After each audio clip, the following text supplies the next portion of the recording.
Shalom. First and foremost, I want to give all praise, honor, and glory to the Most High, Yahweh, Bahashem, Yahweh Shai, Bahashem Akakwadash. And I want to say Shalom to Achman Akwalt out there pursuing this truth diligently.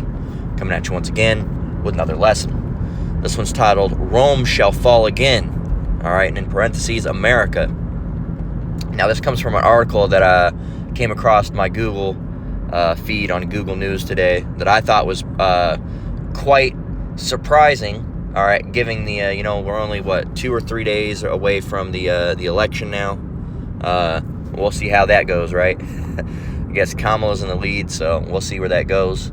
So and things might not get crazy right off the bat. But they also might, man. You just don't know how these whatever party is going to react. All right, they might get crazy off the bat and have little mini things, and then it might get worse later. But either way, man, we're heading into troubled times. All right, and hey, man, that's our out. So at the end of the day, we're not too worried about it. And this is an article that comes from Vox. It says, "Is America collapsing like ancient Rome?" It says Caesar, Trump, and the future of American democracy. And you see it has a picture of America, with the American flag embossed into it, and it's, crumbling apart like stone. So it says, we're going to go ahead and read it. It says, if you were a Roman citizen around 200 BCE, you might have assumed that Rome was going to last forever. It says, at the time, Rome was the greatest republic in human history, and its institutions had survived several invasions and all kinds of disasters. But Rome's foundations started to weaken less than a century later, and by 27 BCE, the republic had collapsed. It then transformed into an empire, and even though the Roman state persisted, it was no longer a representative democracy. It says the fall of the Roman Republic is both complicated and straightforward. The state became too big and chaotic. Sounds a little familiar, doesn't it? It says, that's funny. Look what it says down here. Literally what I said, all that sounds very familiar, doesn't it? That's hilarious. It says the state became too big and chaotic, and the influence of money and private interest corrupted public institutions, and social and economic inequalities became so stark that citizens lost faith in the system altogether and gradually fell in the arms of tyrants and demagogues. It says all that sounds very, very familiar, doesn't it? And then it goes on. Edward Watts is a historian at the University of California, San Diego, yada, yada, yada, yada, yada. Right? And he goes on to talk about it more, and you can very well go and read that if you want. But yeah, man, it's just one of those things where people think America's going to last forever. And the Roman citizens back around 200 BCE, they thought the same thing. They said, Rome's never going to fall. Rome's not going to fall. I mean, look at it. Look at America. Look at it. This place ain't going nowhere, right? It's the same thing. It's the same thing, okay? Very battle-oriented. Or you had these all these battles in Rome. They're very confident. Oh, we're Rome. We'll win. It's the same thing now. Oh, we're Americans. Oh, America. Fuck yeah. We got bombs and guns and tanks. Fuck yeah. Woo. These hillbillies, man. They're the same way. Right? And like it says, is America collapsing like ancient Rome? And it absolutely is. All right? And it's prophetic that it's going to happen. And these people just don't think it's going to happen. They don't think. They think that America's invincible, that it's going to last forever, all right? And that they're going to dwell in this happy, fucked up, twisted, turned up, weird around place for the rest of their life. And it's prophetic that they think that way. This is Psalms 49:11. It says, their inward thought is that their houses shall continue forever, and their dwelling places to all generations. They call their lands after their own names. And this is speaking about Edomites, the Idumeans, all right? Esau, okay? Our brother, right? Our big brother Esau, our wicked, evil brother, okay? Esau. We're all brothers. No, we're not all brothers, but you're our brother. Evil E. It says, that they call their lands after their own names, and we're going to prove that. So how was America named? Let's go look that up. How was America named? Okay. It says the name America comes from the Italian explorer Amerigo Vespucci. Okay, let's look up how was Rome named. Rome, the city of Rome, was named after Romulus, the legendary founder and first king of Rome. Interesting. And he had a twin brother named Remus. So there you go. So it was that's how it was named. Okay? That's how it was named. So they call their names after their own lands. Now you might be having troubles thinking, well, how is America and Rome tied together in any capacity? They're not the same place. Well, yes, they are the same place, all right? It's the same reason, they're not literally the same place, all right? It's not literally Rome, but it's spiritually Rome, and it's Rome reborn, all right? It's the same way how this place is also Egypt and Sodom and Gomorrah, all right? Spiritual Edom, spiritual Sodom, that says that in the Bible. Let's go and get that. Spiritual Egypt, all right? Spiritual Egypt. All right, that is spiritually called Egypt, Sodom and Egypt, right? Revelation 11 and 8, and their dead bodies shall lie in the street of the great city, which in the great city, that's speaking of Babylon the Great, all right, and their dead bodies, that's speaking of Jake, all right, and their dead bodies shall lie in the street of the great city, which spiritually is called Sodom and Egypt, where also our Lord was crucified. So it's the same thing. Is this literal Egypt? No, because you still have Egypt over there, but it's spiritually Egypt. It's spiritually Sodom. It's spiritually Rome. And really, it's more than just spiritually Rome. It is Rome rebuilt, okay? Because you still have a place where you can go and call it Rome, but it's not what it formerly was, okay? This place is, has taken over. This is the forefront of the world. Everybody, Bollywood and all these other places, they want to be just like America. They move to America, the American dream. They want to come to America and be like Americans, listen to American music and eat American food and be American. That's what these people want, right? They want to be, American, all right? And because it's the powerhouse of the United States, of course. It's the powerhouse of the world, all right? Of the world. Is America collapsing like ancient Rome? Damn right it is.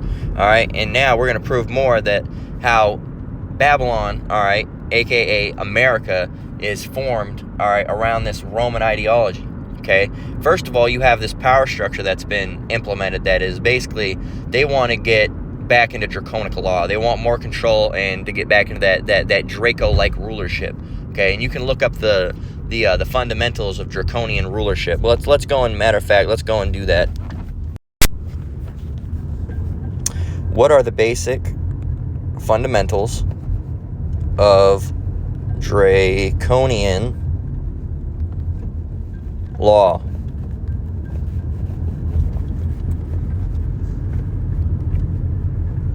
God damn it. God damn it.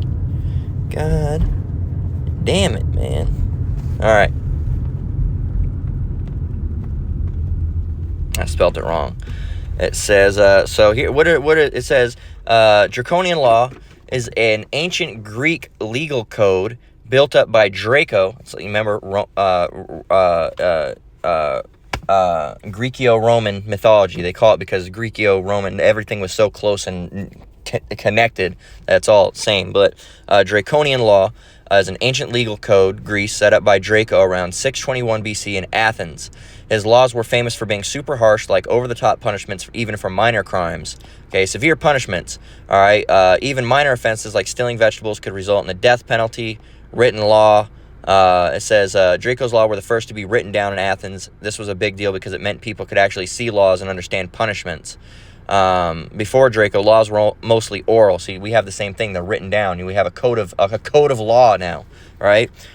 Equality under law. It said Draco tried to impose some fairness by having a single public code for everybody, regardless of class. That's not true. All right.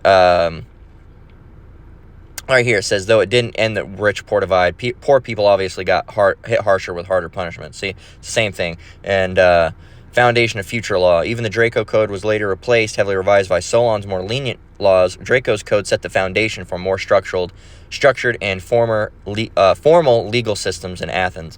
So, really, it just goes on to it just goes into this harsh law that they're forming to create, and it's going to be actually even worse than the draconian law. It's going to be crazy, man. It's going to be you're going to have a thing called martial law where there's going to be tanks rolling out in the street. You're going to have curfews. It's going to be crazy, man. But let's get Obadiah 1 and 4 because I do want to prove that these devils, all right, are are the Romans, all right, because they are the Romans. They're the same people, all right, because the Romans were Edomites, and these people are Edomites. They're the same people. So Obadiah 4:1, listen here and listen closely. It says, though thou exalt thyself as the eagle, and though thou set thy nest among the stars, thence will I bring thee down, saith the Lord. So these guys exalt themselves as the eagle, and they set thy nest among the stars. So something you got to take into consideration, there's a lot of Bible scriptures that mention the eagle, all right, that mention the eagle, all right. And a matter of fact, let's go and open up ChatGPT again. KJV scriptures that mention the eagle. Okay.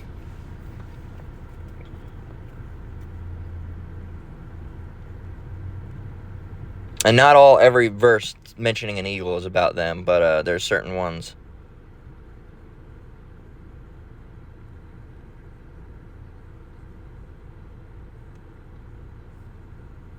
There's one I'm specifically looking for.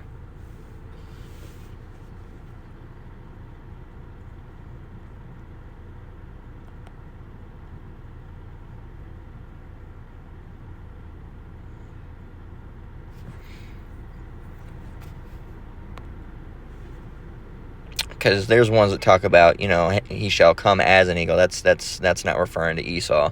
When it's Esau, it's talking about the eagle. All right, being the eagle. A great eagle, swifter than the eagles, shall come and fly as the eagle and spread his wings over Basra. And that day shall fly as an eagle. Was it in the Apocrypha as well? Let me see.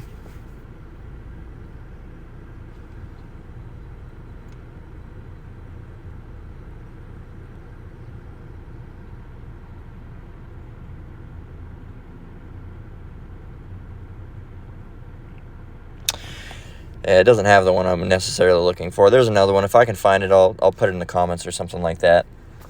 Or if you brothers, and of course, you know the one I'm talking about, feel free to put it in the comments. There's another one that talks about it. I can't remember necessarily how it's worded. But Obadiah 4, again, we're going to read it 4:1. It says, though thou exalt thyself as the eagle, and though thou set thy nest among the stars, thence will I bring thee down, saith the Lord. And one of the things I wanted to show is that, and a matter of fact, I want to get one more scripture, is Ecclesiastes. I got one more, but we're going to close out with that. I want to get Ecclesiastes 1:9. All right, so let's go and get that real quick, because it plays in. Ecclesiastes 1:9. It says, the thing that hath been, it is that which shall be, and that which is done is that which shall be done, and there is no new thing under the sun. All right, and again, we're under the sun, so that deals with reincarnation. All right, and these Edomites are Romans. All right, and we're Romans, and they're the same people back, just like we're the same people that were walking with Yahushua in those days. Okay, and if you don't believe in reincarnation, I got lessons on it. The apostles got lessons on it of GMS. All right, not that I'm affiliated with them. That's who I learned from, so I recommend you do the same. But we're not new. We're under the sun, so we're not new. It says, is there anything whereof it may be said, see, this is new? It hath been already of old time, which was before us. So, and we're going to show you that all the things that are going on, already existed in some capacity. Now they're just either worse or they've just been done in a different way. So check this out, okay? This is a Roman denarius. Does this look a little familiar to you? All right, right on the front, you got a white guy. All right, look. Let's go. Let's just go look up a quarter. All right, let's go and look up a quarter. Okay.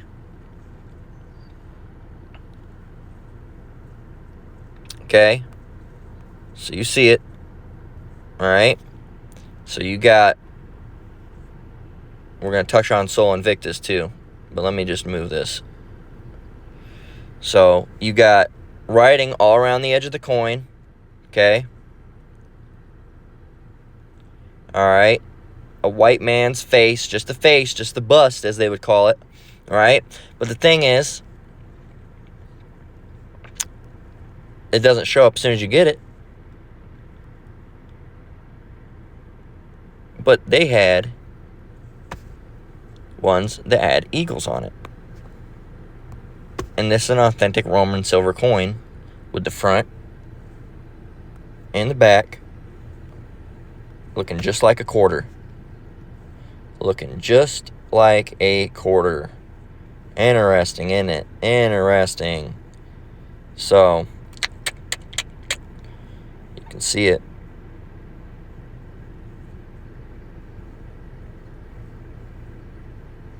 Interesting. Look at that. There you go. And that's literally what American quarters look like still to this day. So there's no denying that, man. And that goes back to that eagle. All right, they like putting that eagle on everything. They got the presidential seals, an eagle on the back of the quarters, an eagle. All right, back in the Rome, they were using the eagle. They like that. They love that eagle, man. They love that eagle. And the best thing about, them using the eagle is it's funny because, when you think about how the eagle sounds, you hear that, ha! That's actually just a hawk. All right, because if you actually heard how an eagle sound, it kind of just squeaks. And it's really embarrassing, which is funny because that's representative almost of this society because it pretends to be something that it's not, right? And if you just go and look up real bald eagle sound, do yourself a favor and go and look that up. That's something you can do. And you'll be like, what the fuck? Yeah, everything in this society is a lie, man.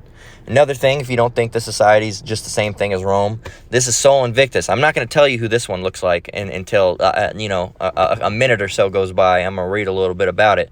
But I'm going to go ahead and show you this picture, and we're going to look up more things about Sol Invictus. But what does this look like? What does that look like? Let's go and get more about Sol Invictus. Let's go and get more. You can see it right there. That's a relief of Sol, all right? Sol. So let's go and look at more. Let's look at more pictures of Sol Invictus. Here's a picture of Sol Invictus. There. What does that look like? Any ideas? Look at the outfit, too, that they're wearing. Does that look familiar? What about this coin with Sol Invictus? Does that look familiar? Looks pretty familiar to me. All right. What about some of these are just people and paintings, but these look familiar. Does this look familiar? And look what's on it. Look what's right under it. That eagle, man. Look at that. All right. Sol Invictus from an ancient Roman altar. I guess it's probably just a reproduction, but you see it. Look, and they got the eagle right under it, and right above it, Sol Invictus. Now, times went by, so if you haven't got it, we're going to go give you it. I'm just going to look up the Statue of Liberty now. Ready? Does that look a little familiar? Does that look a little familiar in any way? All right. Let's go and, you see that? That's Sol, man. That's Sol Invictus. All right. It's a direct copy. Here's one zooming in. Look at that. It's even got the facial structure down. And you can't even. And what was Sol Invictus? Let's go and look that up. It was a false god, first of all. It was the official Sol Invictus, invincible sun or unconquered sun, was the official sun god of the late Roman Empire and later version of the god Sol.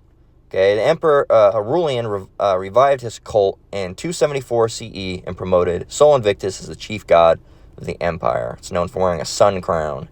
All right, so you go and see it.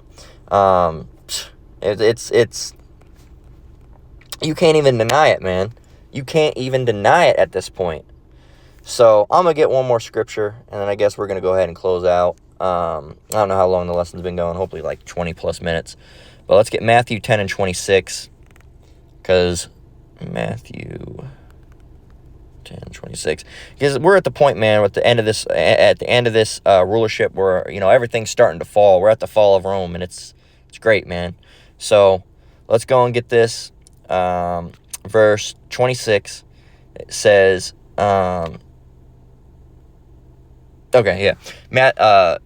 Matthew 10 and 26, starting, okay. So it says, fear them not therefore, for there is nothing covered that shall not be revealed, and hid that shall not be known. What I tell you in darkness, that speak ye in light, and what ye hear in the ear, that preach ye upon the housetops. And there's a lot of scriptures that talk about this. Basically, anything that's whispered in secret is going to be shouted from the top of housetops. And a lot, these inner workings of the Illuminati, the things that they do, the lies that they make, all right, the things that they try to cover up, all right, all the iconoclasm that they've done is now being, hey, man, wait a minute, why are all these statues with their nose knocked off? What about this? Iconoclasm is being revealed. These devils are being revealed, right? And they don't like it. They don't like it at all. Okay, and yeah, man. And verse 28 says, and fear not them which kill the body, but are not able to kill the soul, but rather fear him which is able to destroy both soul and body in hell. That's on a different note. But yeah, these devils, I mean, they're going to get to the point where they start killing people. All right, but so what? They can kill the body. That's it. All right, and you're still going to be up with the Most High. I mean, your soul's going to go right then and there. And the Lord's powerful. He can make it to where you don't even feel being killed. All right, you just go up there right up there instantly. And then, by the way, that's being martyred. All right, which basically is a VIP pass. All right, being part of the elect is also a VIP pass. You're going to be right on the chariots, right? Right on the chariots. All right, if you're right at the end of this thing, right? But yeah, man. So Rome shall fall again. So is America collapsing like Rome? Damn right it is, man. So with that, we're going to go ahead and close out. Lord willing, this lesson was edifying. Once again, I want to give all praise, honor, and glory to the Most High, Yahweh, Bahashem, Yahweh Shai, Bahashem Rakakwadash. Shalom, you brothers and sisters out there. Keep enduring, keep the faith. We're almost out of here. Until next one, Lord willing. Shalom.